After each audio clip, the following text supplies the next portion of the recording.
Greetings and welcome to Bubble Hearthing. I'm Bubble and you're fantastic. Now we're going to be discussing the Lorehold cards for the new set Strixhaven School of Mages coming out on, what is it, April 15th? Yeah, that's the one. Oh my goodness, my hand almost doesn't exist there. Well, sorry, didn't mean to scare anybody. In case you're wondering, what the heck is Lorehold? Well, let's address the elephant in the room here. I'm not sorry. That's basically the name they gave to Boros now. So you can choose to be Boros or Lorehold. They are both the combination of red and white. Leave no stone unturned, it says. There we go. So let's take a look at what the cards are. And more specifically, though, Strixhaven School of Mages. So there are basically five classes or 5 schools of magic, and Lorehold is one of the 5. There is one for a few. I was gonna say there's one for each color combination, but there's 10 color combinations. So no, that is not true. But we're going to be addressing the other 4 shortly. This is the first video for the classes. Let's take a look. Blade Historian, hello. So, here we are for the hybrid mana. We're gonna have a few with hybrid things. So you get a 4 mana 2/3. Attacking creatures you control have double strike. Double strike is not to be underestimated. If you ever played against a surprise little Rage Reflection, which sure isn't the best card, but if you just ignored it and you're like, well, it costs a lot and it just gives you all things double strike, whatever. Oh shit, I'm dead because guess what? Everything killed me and I have no good blocks, and yeah, it feels pretty bad. That'll happen to you. Also, very important, worth noting in a more realistic scenario, Theros is still a set. Devotion is still a thing. This gives you 4 devotion to white and to red in one card. So, and I think each school has their own, like, thing that costs hybrid mana. So keep that in mind if you want to have some kind of devotion next. Heliod would love this card. What else? I guess along the same lines, Daxos would. You could even put this in a red deck. And Anax just got 4 more power. And everything has double strike, and damn, that's actually not too bad. Although, is it as good as, say, just playing the Embercleave? Probably not. But if you already run 4 Embercleaves and somehow have a spot for a 4 mana card that is not Torbran in a red deck, sure, give it a shot. In Limited, this is largely too slow. You already have to have a very aggressive deck because you want to constantly be attacking to get the benefit. It does not work at all when you're on defense. When you're on defense, yeah, instead of defense, yeah. So you need to be an aggressive deck in that sense. Otherwise, you're not really gonna make it. You don't want to play this guy, attack with a couple things, and then like, well, now I'm just gonna wait. Okay, draw, go. No, you paid 4 mana for a 2/3, and you feel bad. But in Standard, it could see some play. It could. I could see like maybe 1 or 2 if Torbran for some reason gets overshadowed by this thing, or if there's just more spots in the red deck. If the format slows down a little bit, this could see play. If not, get out of here. Flame Scroll Celebrant. Oh look, this is a double-sided card because it got a little triangle there. Worth noting just on the side here that wherever you see the single triangle and it's pointed, up like that, then it is the front. The backside always has 2 triangles pointing in both directions. Let's see. So for 2 mana, you get a 2/1. Whenever an opponent activates an ability that isn't a mana ability, Flame Scroll Celebrant deals 1 damage to that player. And you can pay 2 and it gets +2/+0 till return. So a little kind of fire breathing thing there. Kind of cool. Excuse me there, I'm gonna fire breathe myself, aren't I? So 2 mana 2/1 and active abilities go off. Your opponent takes some damage. Not really too, keen on this thing. It's okay. I guess you could maybe sideboard it because like how often is your opponent really going to be activating so many abilities? Worth noting, it doesn't have to be a creature ability. So if your land has an ability that you're going to activate, if your enchantment has a thing you're going to activate that way, cool, you can actually do some more damage that way. But it's not as much damage as I first thought. I was like, nah, yeah, you're going to be able to get like 5 damage. No, you might get like 1 or 2. And your opponent will be like, well, I'm just not going to use that ability right now. Oh, your thing only has 1 toughness. I'm going to kill it because I can. And that's it. Or they'll attack and you'll just not get a good block out of it. So, not a fan there. That's a rare that you're not going to be happy to open. But on the backside, we have Revel and Silence for 2 white. Instant speed, your opponents can't cast spells or activate Planeswalkers' loyal abilities this turn, and you exile it. That's pretty good. Hold on. Can't cast spells. That's like everything, isn't it? Yeah, that's pretty much everything. So for 2 mana, you lock your opponent out of a turn.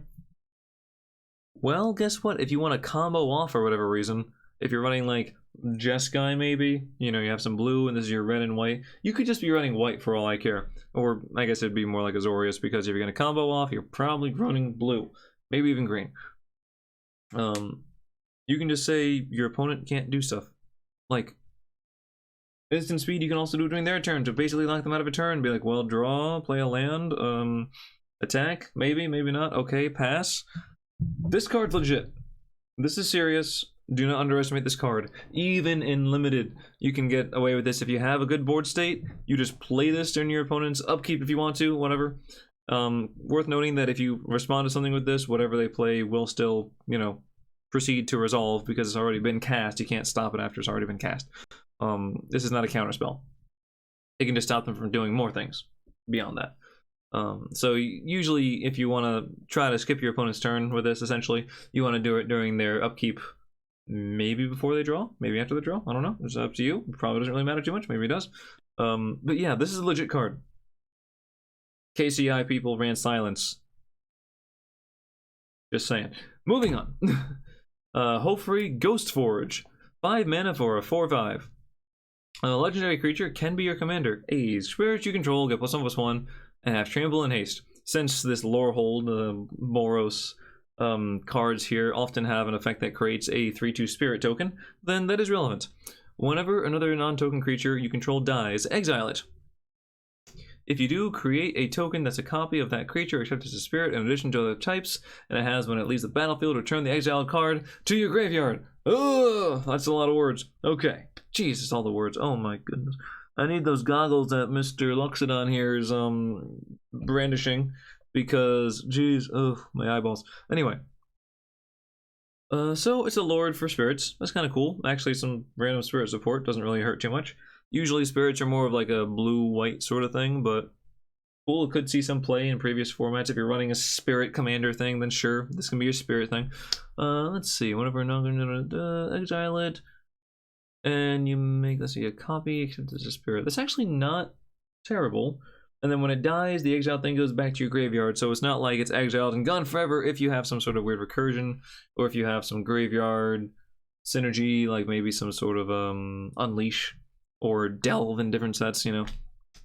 So you have options there. Hell, if you have any sort of recursion, revitalize, no, re-zombify the thing, you know what I mean.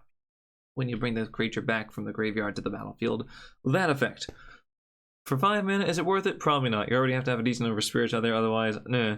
And this is a 5 mana, potentially kind of protect your board, whereas Luminous Broodmoth does that, but better and sees 0 play. No, this is too much for that sort of effect, but it's cool. I like it as a commander. In limited, this is actually really good because there aren't too many cards that will protect your creatures in such a way, so this is pretty legit. Not only that, but they come back stronger because you play this for 5. Maybe you swing in if you have some questionable trades, or maybe your opponent's like going to try to attack you. I block, this thing comes back, but gets +1/+1 because it's now a spirit, and this thing buffs it. Nice. Moving onwards. Illustrious Historian, 2 mana, 2/1. Cool. You can pay 5 and exile this from your graveyard. Reanimator, that's the effect I was trying to think of. Anyway, moving on. And you can make a tapped 3/2 red and white spirit creature token. It's okay. Really not great. I'm not excited. This should see 0 play in standard. And maybe one of, like, this can be a last pick in limited or something. This is quite often going to table or wheel or whatever you want to call it, or Parmesan, you know, when you're drafting. So I would never first, second, or third pick this thing. I'd probably maybe even save it for, like, how many cards there? I think 15. You can take out the land. Maybe 10th pick. I don't know. It's not good. Moving forwards. Lorehold Apprentice. For a red and a white, you got a 2/2. Hey, look at that. Magecraft. That's another keyword that we have not addressed yet. So here we go. New keyword. Whenever you cast or copy an instant or sorcery spell. That is basically the essence of the keyword there. All the Magecraft abilities trigger when you cast or copy an instant or sorcery spell. Whatever follows is specific to that card. In the case of Lorehold Apprentice, let's see. Until end of turn, spirit creatures you control gain, tap, and deal 1 damage to each opponent. So, interesting. Not anything that you really want to trigger more than once. Some of them do have value and, you know, multiple triggers. Hence the whole, you know, casting and copying thing. But this is kind of a one-off, which isn't, you know, really a huge deal.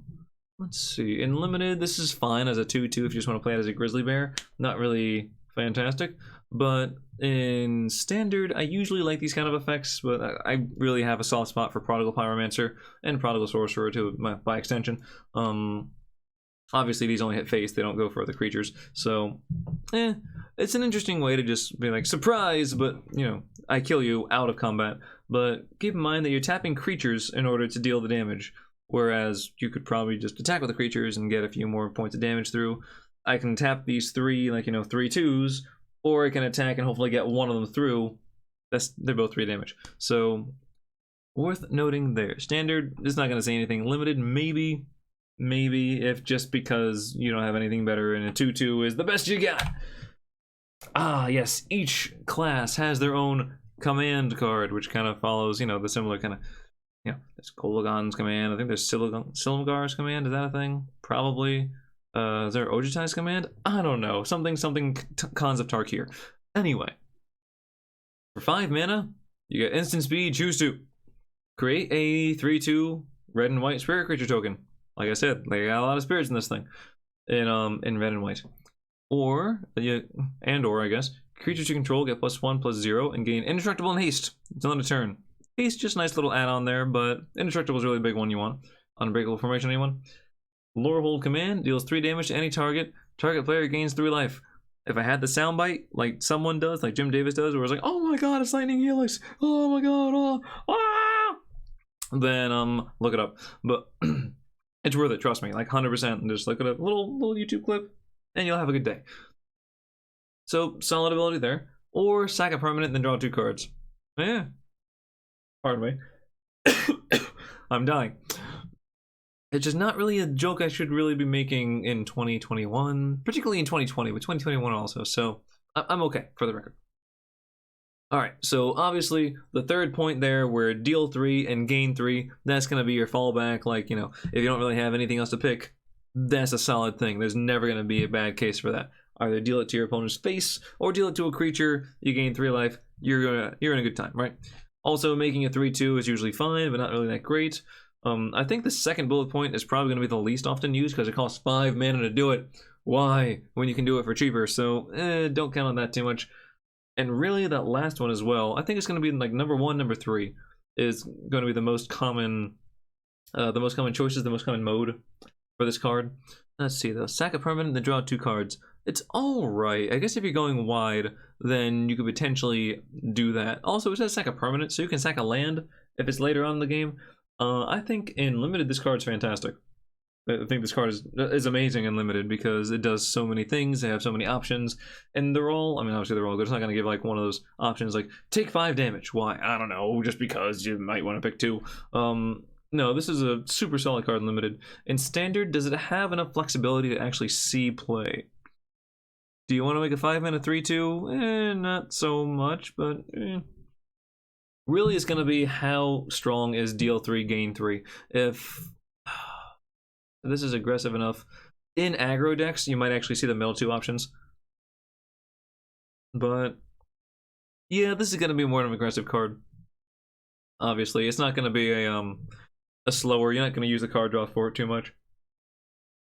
Unless you're in a win more state where like, yeah, I'm just going to sack something and draw 2 cards because I want to put more things on the board to kill you harder. So, yeah. But in standard, it could see some play for sure. I'm going to see someone trying to play this out. And you know what? It's going to work, and it's going to kill me a few times. This is my life. Okay. Lorehold Excavation for a red and a white. You get an enchantment. At the beginning of your end step, mill a card. If a land card is milled this way, you gain 1 life. Otherwise, it deals 1 damage to each opponent. So, beginning of the end, you either gain 1 life or you deal 1 damage. Okay. Only costs 2 mana, so it's really not too bad there. It's just the option of doing one or the other, whereas we've had like Ill-Gotten Inheritance and multiple other cards, it's just the one that comes to mind, where you reliably every single turn drain 1 life. So you gain 1, your opponent loses 1, you know, both of those. But they also cost more. Usually cost like 3 or 4 mana. So for 2 mana, you get one or the other. Or for 5 mana, exile a creature card from your graveyard, and you make a token. You make a 3/2. So for 5 mana, make a 3/2. That sounds bad. If you have mana laying around, sure, I guess you can do that. If you have creatures in the graveyard, it's a good place to put your mana. In limited, this is This is a fine mana sink, and eventually I guess you will win the game. You should have enough cards that are not land in order to deal enough damage to your opponent to kill them. Because hopefully you've dealt some damage in the course of the game. If not, then maybe not. I don't know. But that being said, there in standard this is useless. In limited this is kind of cool because it gives you an option there. But in standard this card is Garbo. And even in limited I wouldn't really run this. Like, definitely not in multiples. Excuse me, get out of here. Even though it works better in multiples, you do two things. No, you just mill more cards, and yeah, you can deal more damage, but that shouldn't be your win condition. I don't think.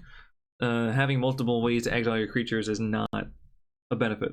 And let's see, if you have one of these though, sure, I could pick it before like the 2/2 bear. All right, Lorehold Pledge Mage, 3 mana 2/2 with first strike and Magecraft. Whenever you cast or copy an instant or sorcery spell, it gets +1/+0 till end of turn. So kind of like a prowess thing essentially, but it works on copies, which is decent. We'll see how much copying actually happens. Usually there's not a huge, I already said it before, but usually there's not a huge not a lot of copying spells going around. Not a huge number of those effects. There we go. I had to use huge somehow in there, and I found a way. So okay, not great. Your first strike is nice, but it's not going to see us playing any mono red decks because why? It's competing with the same spot as Anax and Embercleave on curve and such. And okay, not light up the stage, that's not in the not in standard anymore, but it's competing with other things. Okay, can I name all the things right now? No, but it is. And limited, no, it's basically a 3-minute 2/2 just with no. It's okay, but like you might get a combat check off once or twice and be able to kill things. And if that's all you need, cool. But you should back this up with some other big creatures or big finisher spells. But it's decent if you're like on the way to getting there. This card is average, even slightly below average. But you know what? Okay, there you go. Oh my goodness. Okay, I saw myself stuttering there. If the video didn't actually freeze in like the recording, I'm just gonna look weird. But in my little thing, it looked like I was like, ugh, and I was like, ugh. I was like, ugh. Okay, and then that's when the angels come around and get you. Yeah. Anyway, Doctor Who, what? Make your mark. It just costs a single hybrid mana. Instant speed, target creature gets +1/+0 until end of the turn. When that creature dies this turn, create a 3/2 red and white spirit creature token. So that's, at first it actually sounds pretty good. You buff a creature, you probably trade, and you get a 3/2.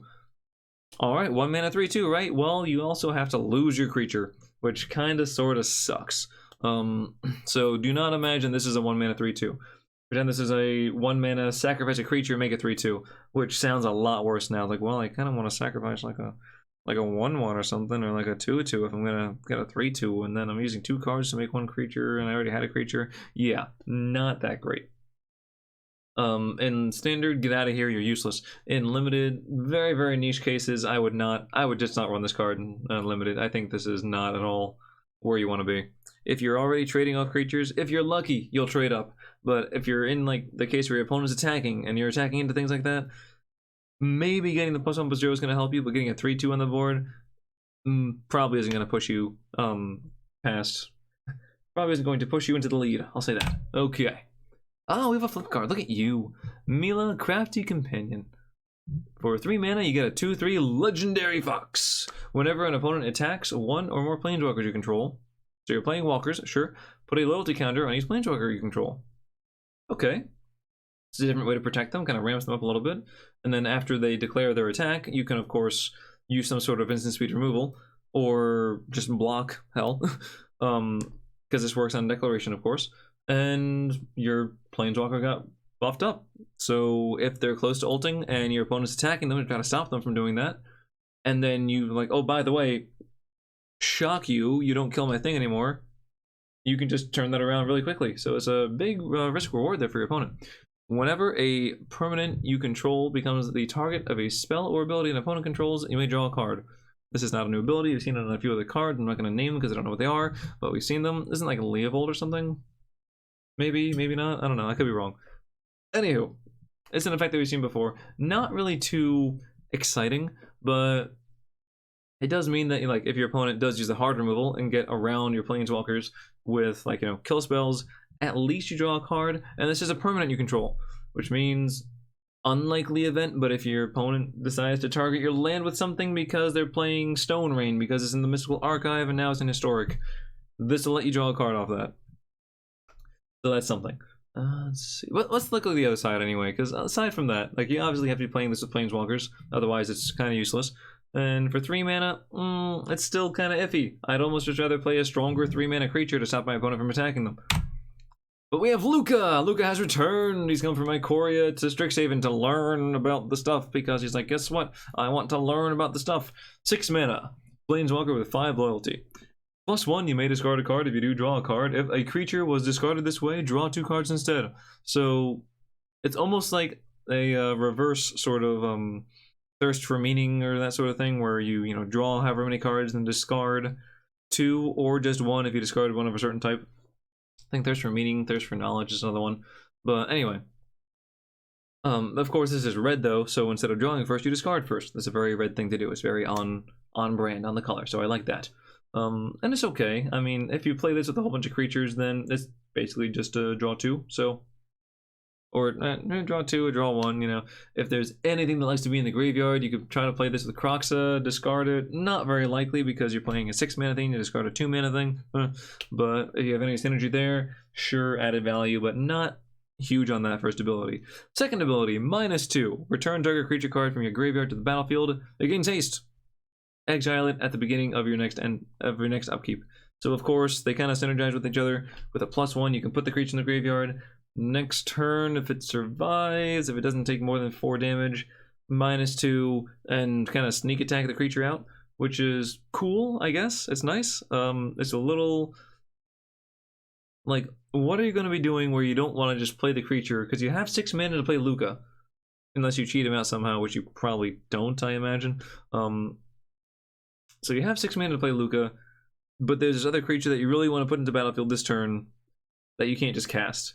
I mean, Emrakul, sure, that's an option, but oh wait, how would Emrakul be in the graveyard? No, nope, not happening. Okay, no, get out of here with that one. What about the -7? You get an emblem with whenever a creature enters the battlefield under your control, it deals damage equal to its power to any target. That is legitimate. That is definitely a way to close out a game. But for 7, you have to plus this guy twice and then do that, and even then you might not win. You have to start dropping huge creatures, which should already have a decent effect on the board, so like, I don't really need the added benefit of, I play this huge thing, and it punches you in the face already, or kills your creature. I should be able to play this huge thing, next turn punch you in the face. It might save you 1 turn, in the long run of, you know, killing things, but that 1 turn could be the difference between like winning and losing. Overall, not a huge fan of this flip card here. I don't think it's really going to see much play at all. In limited, sure, you can play it, just play a whole bunch of creatures with it. Don't really do much aside from creatures. And don't really count on the ultimate doing a whole lot for you either. Usually in limited, you're going to want to be picking off your opponent's creatures when you play your creatures and use that effect of the emblem. In standard, I'm going to say probably going more for the face. And if I'm completely wrong, then well, you know where I'm coming from. Then this is the kind of guy that's giving you reviews. So hey, I'm gonna take that with a grain of salt. All right, Plarg, Dean of Chaos. Right, every class, every school has deans because they're in school. And what do we like more than going to school? Oh my goodness, isn't that just the best time of your life? Wizards, I don't want to relate to this too much. Anyway, so for 2 mana, you get a 2/2, and you can tap, discard, and draw. Yeah, that's rummaging. Yeah, because looting is draw, discard. Merfolk Looter. But this is rummaging because, I don't know. Is there a Merfolk Rummager? Probably not. Maybe. Who knows? You do. You just looked it up. Am I right? Am I wrong? Anyway. Or for 5 mana, and tap it, reveal cards from the top of your library until you reveal a non-legendary, non-land card with mana value 3 or less. So not a fancy card that costs a little bit. Okay. You may cast that card without paying its mana cost. Okay, so you paid 5 mana. To guarantee you play something that costs 3 or less, put all revealed cards not cast this way on the bottom of your library in a random order. So there's like 1 card from a couple sets ago that wants to be cast from the library, otherwise it doesn't do much. It's like See Beyond. It's a blue card. There's like some person meditating, and it's like, this can be cool if you get it to work, but how are you going to get it to work? I guess this can tutor for it essentially. It's true that if you have everything costing 3 or more or being legendary, you can have this specifically cast a certain card. But that card being 3 or less, is that going to really be worth all that much? Maybe. I mean, Living End, sure, you can do one of those, like, you know, suspend things where the actual cost is like nothing. Literally, there's no way to cast it, but you can cheat it out with this. But outside of that, in other formats, I don't like this card. It's a 2-mana 2/2 that can discard and draw. That's not very exciting. What's the other side look like, though? Augusta, Dean of Order, 3-mana 1/3.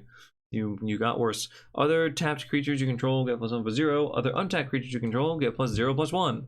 So it's nice that when you tap the creature to attack, it does buff the attack, and when you're potentially defending there, then it'll buff your toughness. Okay, that makes sense there. Whenever you attack, untap each creature you control, then tap a number of creatures you control. What? I understand whenever you attack, okay, I declare my attack, I untap everything I have, and then I can tap as many as I like. I don't know why you would want things tapped. I guess the sense is that you declare your attack, and you can choose if you want to, since they're all declared attackers, they all untap, whatever, you can choose if you want them to be a little more hardy or a little more punchy, you know? So that's interesting that you can like kind of pick and choose where you want the +1 to go on each creature. Okay, that's actually a really fun ability. I like it. I think on a 3-mana body, it's a little too slow to be in the kind of aggressive, strangely control-y aggressive deck that it seems to be. But I love the flavor behind it and like the ability, the way they synergize with each other. I think that's really cool. In limited, this is actually pretty legit. Just having your other creatures just get buffs because they can. Sure, nothing wrong with that. And the fact that it can also be a 2-mana 2/2 that does something is alright, but this is really the side you're going to want to play. I like a card. In Standard, I don't think I'll see any play. I don't think it's just gives everything vigilance, essentially. But, let's see. But in Limited, yeah, it's kind of neat. Alright, what the hell is that name? Oh, is it this guy? It might be this one. I don't know. We'll have to figure out later. But, anywho. Quintorius. Quintorius? Field Historian. 5-mana 2/4. Wow, those stats are horrible. Spirits you control get +1/+0. Still horrible. Whenever one or more cards leave your graveyard, create a 3/2 red and white spirit creature token. So worth noting, it's whenever one or more. So if you decide to just like have all your cards in the graveyard and then Tormod's Crypt, oh look at that, everything is exiled, you make 1 token. So you have to have like separate little instances of things being exiled, which works well with the enchantment where you can pay 5 and exile a creature card, and then you make a spirit, and this throws another spirit in there just for the hell of it. That's cool, I guess. But damn, that's expensive. And let's see, you need the cards to leave the graveyard. I guess if they get like, sent back to your hand or back on the battlefield, that also triggers it. So it doesn't have to be exiled, but oh my goodness, this is going to be likely a difficult effect to trigger. So I guess if you do something with like Croxa, you get double the effect because you exile as the cost for the Unleash. Is it Unleash or Unchain? You know what I mean, the revive it. I'm pretty sure it's Unleash. I think Unleash isn't the keyword though. Underworld Breach is getting me all weird. But yeah, so you pay for that, which triggers it once, and then the Croxa actually returns from the graveyard to the battlefield, so you get another spirit creature token. Cool. But I don't think you're going to be playing, what is that, Mardu? No, get out of here with your Mardu nonsense. Radiant Scroll Wielder, 4-mana 2/4. Instant and sorcery spells you control have lifelink. Interesting. Don't hate it. As it reminds me of the Pestilent Spirit, where they gave everything Death Touch, so this is the other side of that. Okay. At the beginning of your upkeep, exile an instant or sorcery card at random from a graveyard. Look, synergy! Woo! You may cast it this turn. If a spell cast this way would be put into your graveyard, exile it instead. Okay, it's kind of weird. Usually you want to pick the card that you're casting because sometimes it's just a burn spell and it can go anywhere. Sometimes it's more of a specific thing where you want to play it. In this scenario, if it's a buff spell but you're playing it from behind, it's not that great. I guess it works well with the lifelink though, so if you want to fill your deck with burn spells and then try to gain life as well to help counter the other burn decks, okay. But otherwise, if you're just being aggressive, gaining life doesn't really help you too much if you're facing other decks that aren't really that aggressive. This just kind of slows you down because you're playing a 4-mana 2/4. and maybe you get to play a few lightning bolts at the end of the day. Or at the, yeah, because you guys to be at the beginning of your upkeep. Ooh, boy. So that's not great. I mean, there is the chance that you somehow, you know, maybe through the learn effect, and you, instead of actually getting a lesson card, you just discard, or maybe from some other discard, like maybe this guy, you put a pretty big, pretty expensive instant or sorcery in your graveyard, and this lets you play it for free. Oh, you don't play it for free. You just have to this. No, you still have to pay the mana cost. Get out of here. You're useless. I hate you. Ugh, you're not my dad. All right. Anyway, Reconstruct History. 4 mana, return up to 1 target artifact card, up to 1 target enchantment card, and up to 1 target paragraph. Oh my god. Up to 1 instant, sorcery, planeswalker from your graveyard to your hand, and you exile this card. Well, you know what, for 4 mana that's not too bad, but it is slow. In order to get, let's see, up to 1, yeah. In order to get all the things, which is like a what, artifact, enchantment, instant, sorcery, planeswalker. So notably the things you're missing out on are lands and creatures. Not really sure why they decided not to include those two, but I guess they're not historic enough. So yeah, you got the other ones. Pretty cool. Honestly, I don't even hate this card at all. Wow. I mean, so this would be more of a Jeskai, maybe a Naya thing. Like, you wouldn't just play this solidly in red and white. Although red and white does have a decent number of, you know, of targets, I suppose. But I think they'd want a 3rd color if you're going to run this card. Not bad, though. Jeez, 1 card gets you 5? Like, that is actually value. That is actually some pretty decent value. In limited... Excuse me, because it can't get you creatures, which is a huge thing in the limited formats. I feel like there's just not enough, not enough there to really make this worthwhile. But in standard, like in a constructed format, this could be legit. This could be a real card. I could sneeze right now.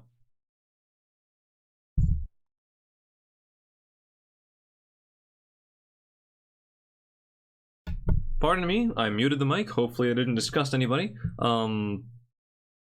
I'll take care of this hand later. I'll just have it lopped off. So unfortunately, this is like one of the first videos, so the next one I'm gonna be an amputee.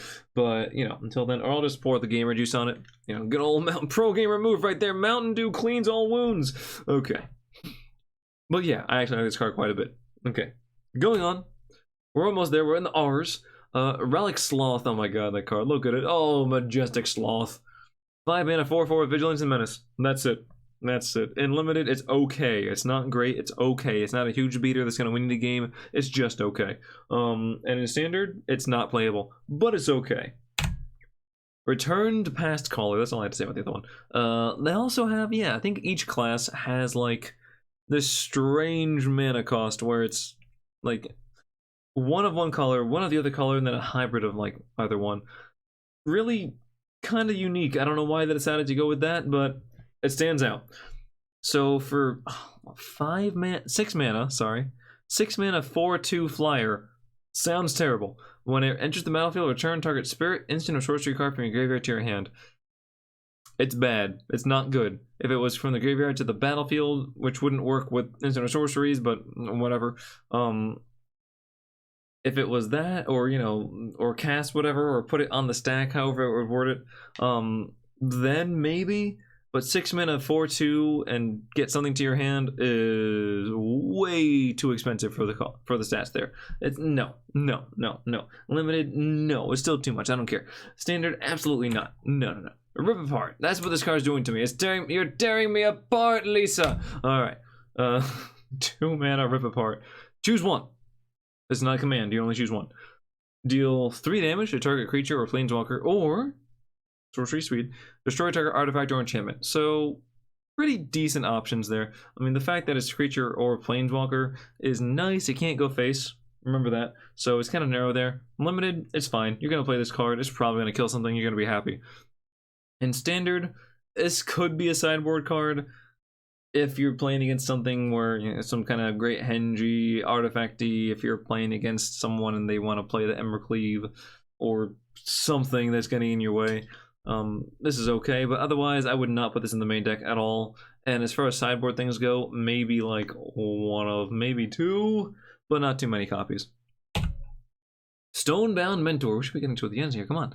3 mana, 3/3. Whenever one or more cards leave your graveyard, scry 1. No. I mean, Unlimited is fine because it's 3 mana, 3/3 is, and with some potential upside, it's okay. Standard, it's useless. So get out of here, you useless card. Yeah. Thrilling Discovery. You better be exciting because you say Thrilling Discovery, but you're a common card, so I don't have high hopes. 2 mana, sorcery speed, you gain 2 life. Then you may discard 2 cards. If you do draw 3, okay. I mean, so it's like Cathartic Reunion, but you can also gain 2 life, but it's in 2 colors. I mean, I think Dredge left this card. Am I wrong? Well, I think I'm wrong because Dredge doesn't really run white. So we're gonna see a new Surge, whatever, a new deck type, which is going to be Dredge with white in it. Kind of a light Dredge, you know, a little Sunbeam Dredge. Okay, that'll be interesting. But outside of that, I guess as an early game card, like, you can definitely keep this and discard, like, you know, either super expensive thing, an extra land or something. Like, you could play this early on. Later on, just keep in mind that you could play this card if you're playing limited. Therefore, maybe keep a few cards that are useless and don't just play them out for no reason because maybe you get this thing and you manage to go up a card and gain life or whatever. It's okay. In Standard, it should see 0 play. Yeah, everything in 0. I think we're thinking 0. All right, we're on board with 0. Nice.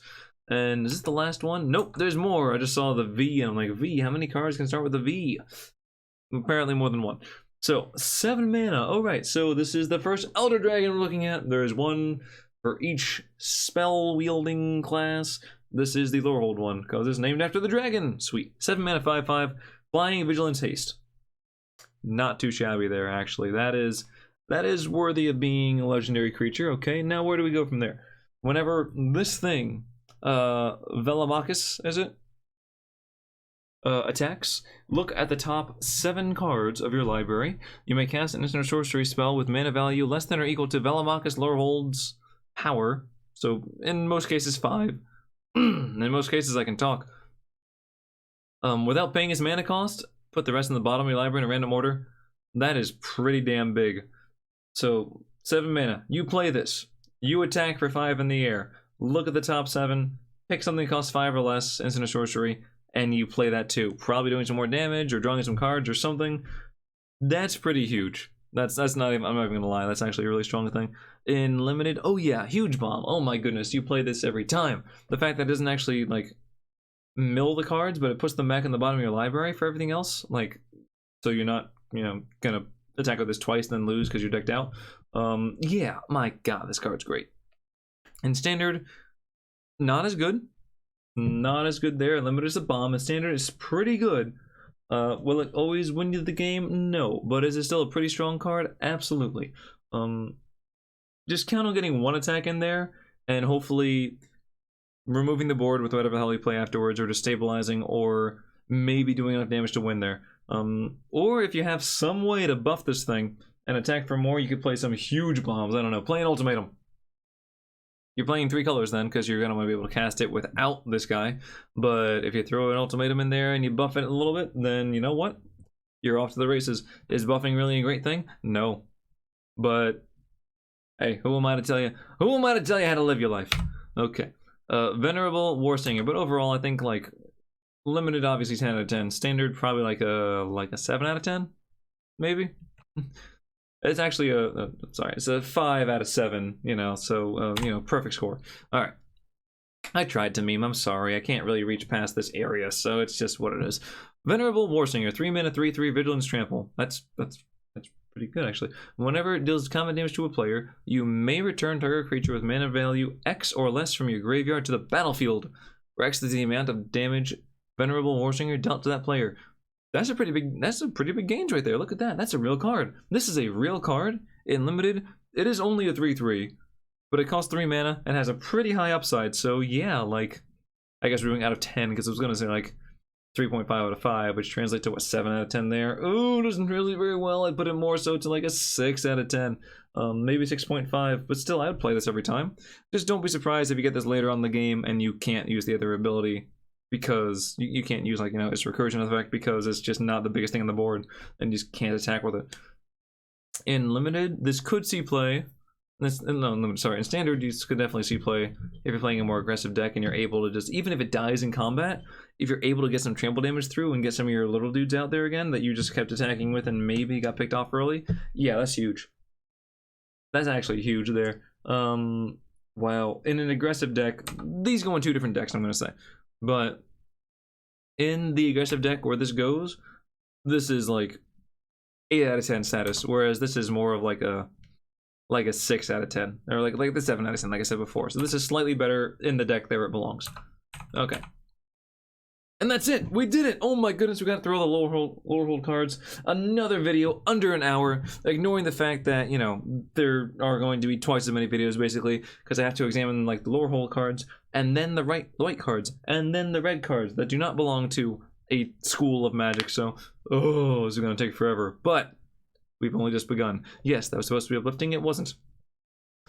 That's my life. Anyway, thank you so much for tuning in.